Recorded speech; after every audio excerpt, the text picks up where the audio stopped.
motifs pour lesquels la surveillance sera effectuée vont bien au-delà de la question du terrorisme. Ça concerne aussi bien la diplomatie, les intérêts de la France, mais aussi le fait que des événements pourraient constituer un danger pour la sécurité publique. Et là, on pense aux manifestations comme par exemple Notre-Dame-des-Landes. Donc des motifs très larges. Ensuite, des techniques qui sont très intrusives, puisqu'on pourra, sur simple avis du Premier ministre, s'introduire dans le domicile des personnes pour poser des caméras, des micros, mais aussi avoir des systèmes qui pourront détecter sur les claviers ce qui sera écrit, placer des boîtes noires chez les fournisseurs d'accès pour capter les métadonnées, c'est-à-dire à qui on écrit et combien de temps on écrit.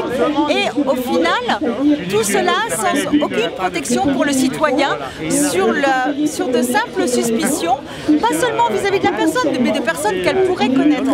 Et donc, c'est absolument impossible qu'un pays comme la France, qui défend soi-disant les libertés, la liberté d'expression, aujourd'hui se dote d'un arsenal qui donne autant de pouvoir au Premier ministre sans contre-pouvoir.